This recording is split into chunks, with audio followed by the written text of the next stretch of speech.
Vamos a la actualidad, César. Fiscalía pide formalizar a Daniel Jadwe por cohecho, administración desleal, fraude al fisco y estafa. Estamos para conversar del tema con Marisa Navarrete, abogada y ex fiscal. ¿Cómo está, Marisa? Muchas gracias por conversar con nosotros. Hola, buenas tardes, Julio César. Buenas tardes. Bueno, Marisa, quizás ir despejando un poquito, ¿no? Esta formalización por cohecho, administración desleal, fraude al fisco y estafa, ir desmenuzando de lo que lo acusaría la Fiscalía a Jadwe. Claro, a ver, lo primero es señalar que tenemos una información preliminar, no tenemos conocimiento de cuáles son los hechos que se le van a imputar efectivamente, y por otra parte, tampoco sabemos la fecha, entonces es una información sumamente preliminar, solo tenemos antecedentes que se han conocido por la prensa, ¿cierto?, muchos de ellos, y tenemos teóricamente, ¿cierto?, unos delitos de los que se le va a formalizar al alcalde de Recoleta. Dentro de estos delitos, yo podría calificar, ¿cierto?, estos 4 delitos, uno que tiene como una categoría distinta a los otros 3. El principal delito, a mi juicio, es un delito que es de cohecho, que significa, en definitiva, que un funcionario público recibe un beneficio económico, ¿cierto?, para, o bien, no sabemos qué es lo que se le va a imputar acá, pero o para hacer algo que tiene que hacer dentro de su función de alcalde, por ejemplo, o, el caso más grave, para omitir hacer un acto propio de su cargo, ¿ya? O para hacer un acto que sea irregular, ¿ya? Esas son las versiones del cohecho, y para hacer esto se ha recibido un beneficio económico. Respecto de esto, lo que no conocemos, lo que conoceríamos, ¿cierto?, a través de la prensa, insisto, no conocemos todavía las imputaciones, eso se va a conocer realmente el día de la formalización, es que un empleado de una empresa, cierto, proveedora de insumos, específicamente mascarillas, en la época de la pandemia, se habría autodenunciado señalando que el alcalde le habría pedido como bono extra, ¿cierto?, por alrededor de 50 millones de pesos en medicamentos o en insumos, ¿cierto?, para destinarlo a cuestiones distintas de la alcaldía. Entonces, claro, ahí tenemos a lo mejor preliminarmente en qué consistiría este presunto cohecho.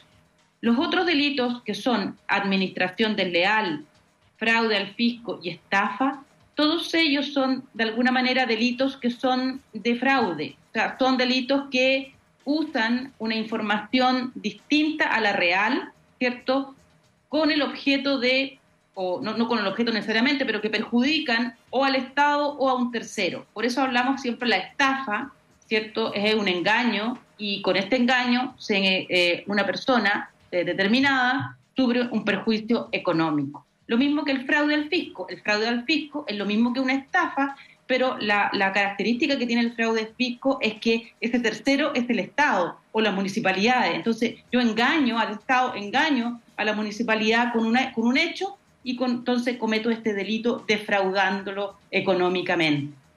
Por último, la administración desleal es un delito un poco más nuevo, que consiste en que una persona que tiene a su cargo fondos, ¿cierto?, de otra persona, los tiene que administrar, y en vez de administrarlo, lo perjudica, ¿cierto?, con alguna actuación que es irregular. Entonces, esto es básicamente los delitos. Teóricamente, como he dicho, no sabemos las imputaciones concretas, pero de lo que se ha conocido en la prensa, ¿cierto?, tendría que ver todo esto originado en lo mismo, que son, ¿cierto?, estas compras que se hicieron en la época de pandemia, específicamente cuando se hizo este convenio con la asociación, con las municipalidades y las farmacias populares, donde se compraron en aquella época, ¿cierto?, unos medicamentos que supuestamente servirían para combatir el COVID-19, y sin embargo no habían sido probados ni tenían tampoco autorización del ISP. Por lo tanto, esa teóricamente sería una actuación fraudulenta, y que sería parte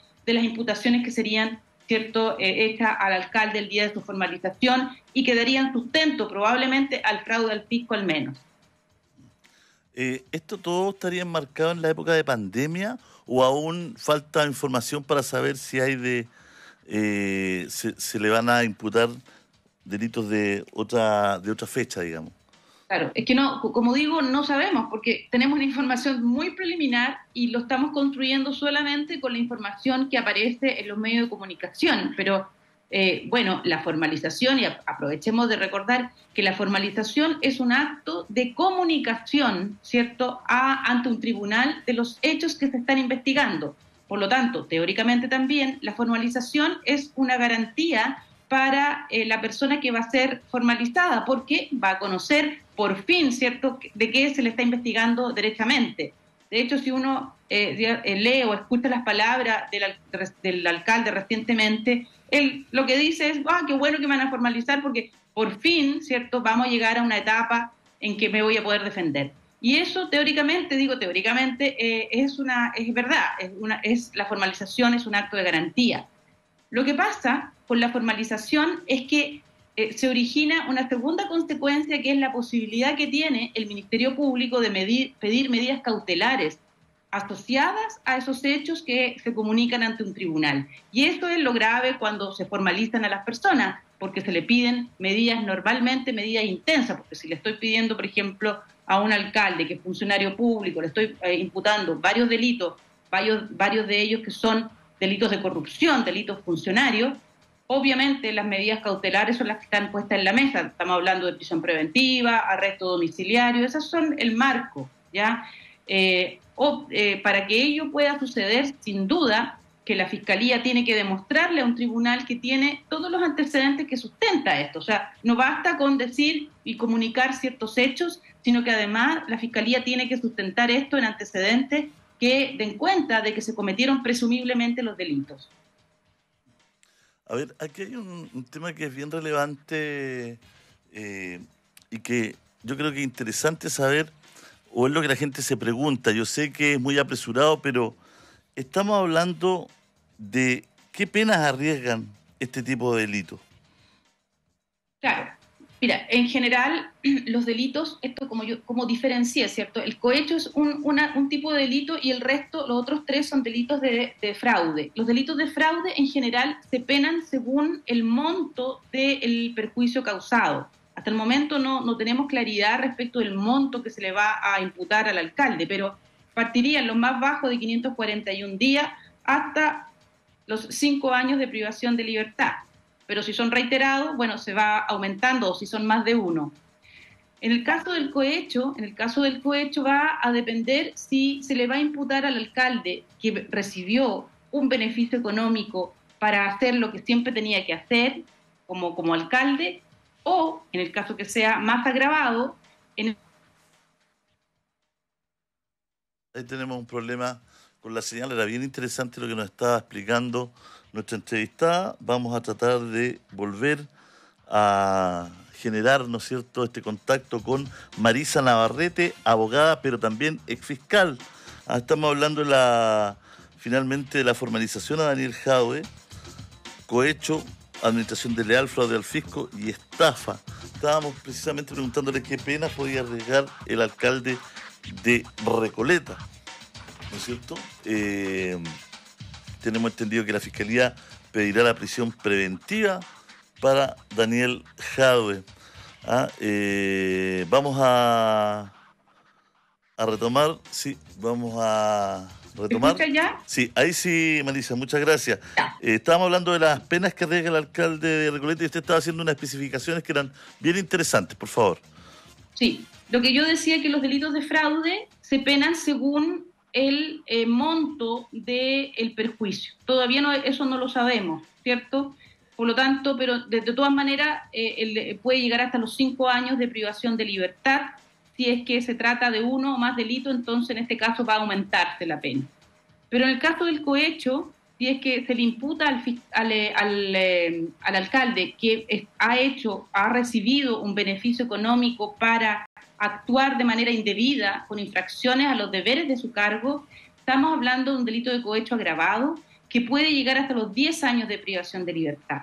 Esto hace que probablemente la Fiscalía tienda a pedir las medidas más gravosas, que son las medidas de prisión preventiva, ¿cierto? Ya hemos visto lamentablemente en nuestro país que ha sido una tónica de muchas municipalidades y muchos alcaldes en particular involucrados en actos de corrupción que ya han sido formalizados. El año pasado conocíamos alguna estadística de que un 40% de las municipalidades había sido objeto de querellas de parte del Consejo de Defensa del Estado, y alrededor de 32 alcaldes ya habían sido imputados. Eso del año pasado. Esta cifra está aumentando este año y bueno, ya sabemos que va a aumentar al menos este año algunos casos que estamos conociendo, como este, por ejemplo. Bueno, aquí hay una versión de el señor Ramírez, ¿no? El señor Ramírez, que le entregaría un dinero a Jadwe, ¿no es cierto?, lo que él dice en su declaración, ¿no es cierto?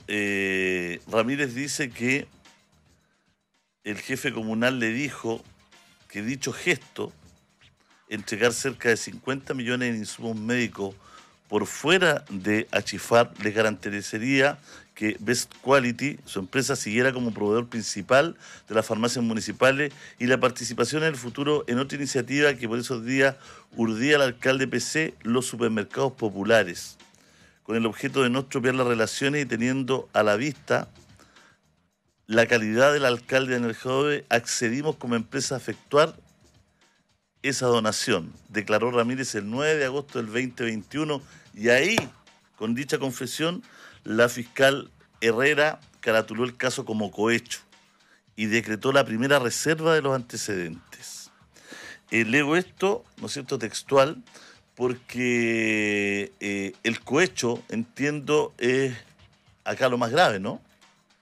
Sí, lo que decía hace un momento, tal vez se cortó un poco la comunicación, que el cohecho es el que tiene una pena más grave en este caso, que fue una modificación de los casos que estuvimos conociendo el año 2018, se aumentaron las penas del cohecho, que eran muy bajas.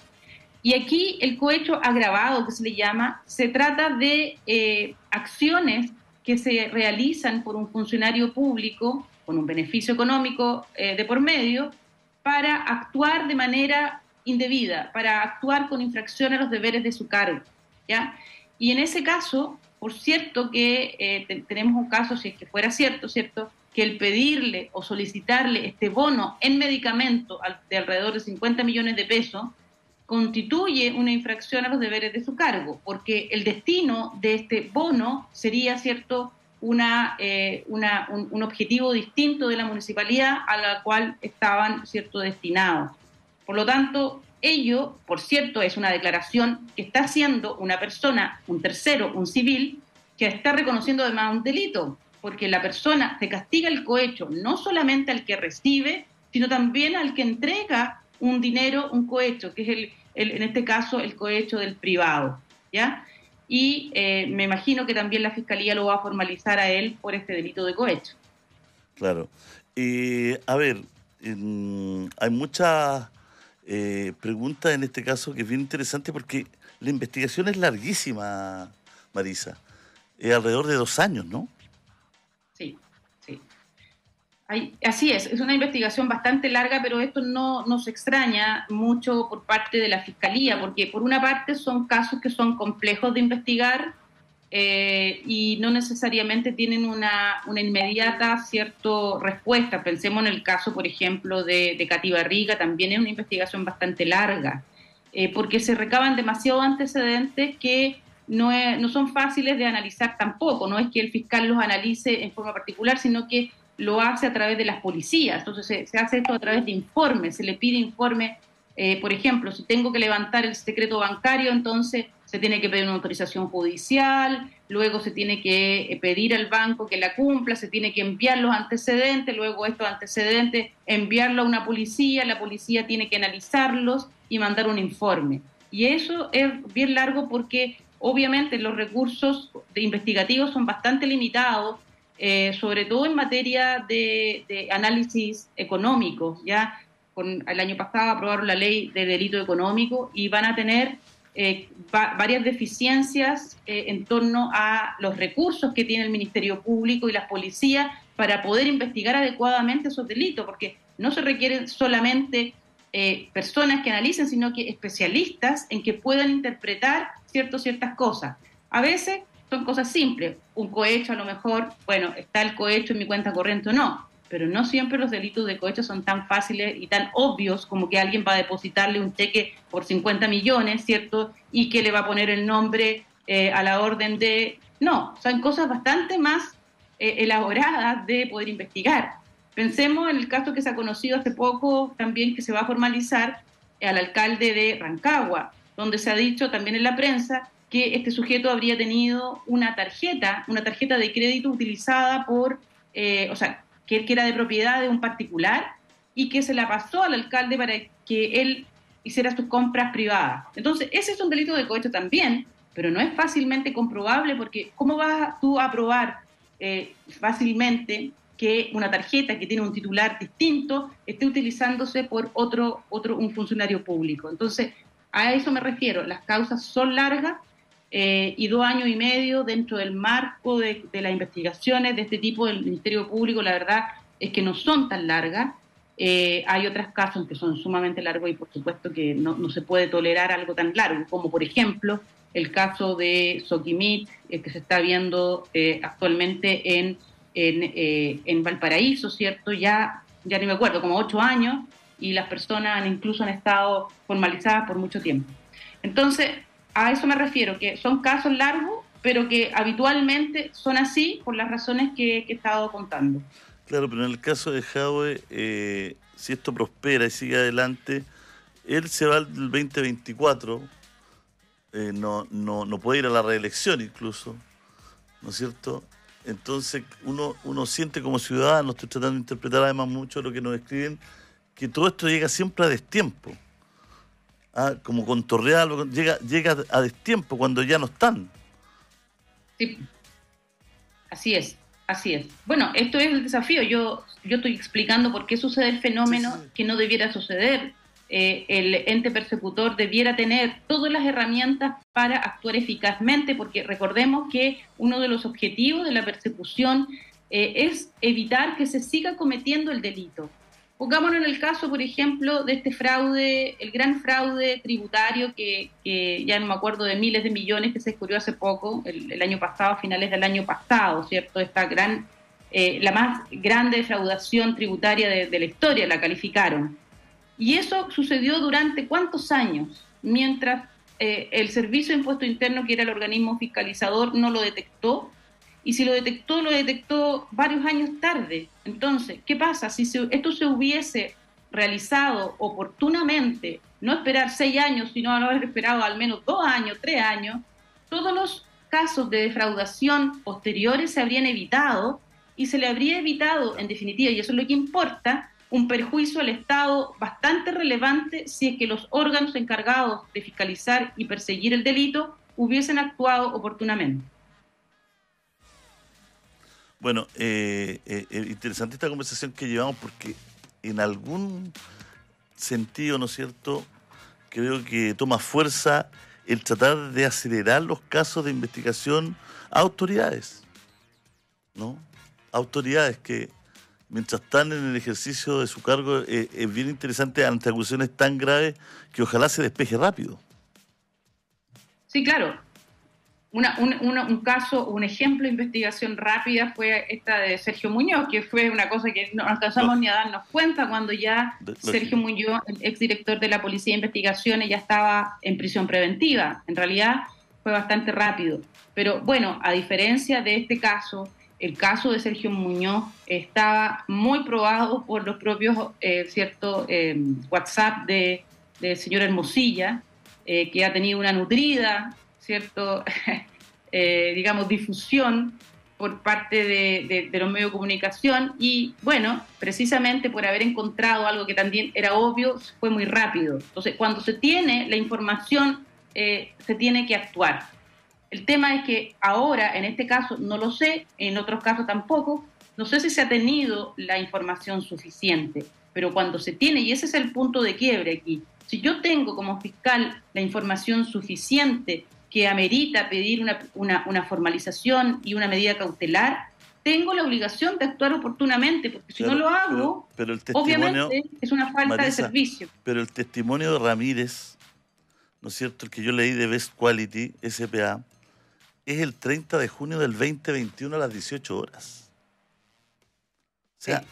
igual, cuando se encienden estas alarmas para acusar a Jado de cohecho, lo que dice Ramírez, ¿no es cierto?, y lo que implica, ¿no es cierto?, que se empiece a investigar el caso,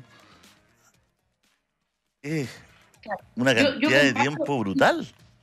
Sí, es un tiempo brutal, pero yo comparto en general la crítica a las investigaciones que son eternas y tienen a las personas, ¿ciertas?, sujetas a una incertidumbre, pero también hay que señalar que no basta la mera declaración de una persona que le está diciendo a alguien que cometió un delito de cohecho. Hay que corroborarlo con algunos antecedentes, no solamente la mera imputación, porque estas imputaciones pueden estar motivadas por otras cosas, pueden estar motivadas por rencilla, por problemas personales. Entonces, una fiscalía seria, si alguien le imputa a alguien que cometió un delito... Yo no digo que sea de un día para otro, ni siquiera una semana para otro, ni siquiera de un mes para otro.